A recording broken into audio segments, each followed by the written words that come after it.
টাইগারদের home of cricket শেরেবাংলায় ঢুকে অপলক দৃষ্টি, মাঠটাকে এক নজর দেখে ফেলা, এরপর সংবাদকর্মীদের উদ্দেশ্যে হাত নেড়ে অভিবাদন। নতুন spin bowling coach Mushtaq Ahmed বিসিবিতে এসেছেন, নিজের কাজ বুঝে নিয়ে নেমেছিলেন মাঠে।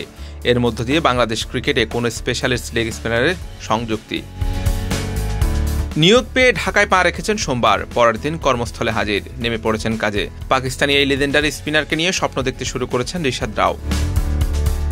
পাকিস্তানি ক্রিকেটার হলেও বাংলাদেশের মাটি একেবারে অচেনা। টাইগারদের বিপক্ষে মোটে একটা ম্যাচ খেলার সুযোগ পেয়েছিলেন, সেটাও 1998 সালে ওয়ানডেতে। বঙ্গবন্ধু স্টেডিয়ামে সেই ম্যাচেও স্পিন ভেলকি দেখিয়েছিলেন। 8 ওভার হাত ঘুরিয়ে 20 রানে শিকার করেছিলেন 2 উইকেট। এরপর টাইগার ক্রিকেটের বদল হয়েছে, বিশ্ব ক্রিকেটে সুনাম করিয়েছে বেশ। ততদিনে ক্রিকেট ক্যারিয়ারের ইতি ঘটেছে মুশতাক আহমেদের। 52 টেস্টে 185 উইকেট আর 144 ওয়ানডেতে 161 উইকেট শিকার করেছেন। বোলার মুশতাকের ক্যারিয়ার যতটা উজ্জ্বল, কোচিং ক্যারিয়ারও ঠিক ততটাই সমৃদ্ধ।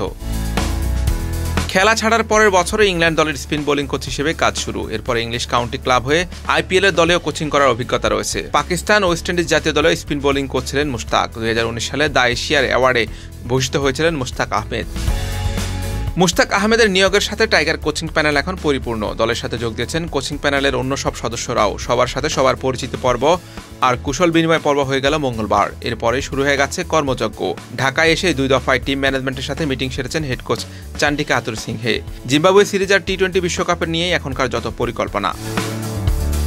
2 কোচের অধীনে ব্যাটিং অনুশীলনও শুরু হয়ে গেছে। ইনডোরের নেটে তাওহিদ হৃদয়, মুমিনুল সাদমানরা ঘাম জড়িয়েছেন। ইতিমধ্যে জিম্বাবুয়ে সিরিজের জন্য 17 সদস্যের প্রাথমিক দল ঘোষণা করেছে বিসিবি। আগামী 26, 27 আর 28 এপ্রিল চট্টগ্রামে অনুষ্ঠিত হবে 3 দিনের ক্যাম্প। এরপরেই ঘোষণা হবে মূল দল।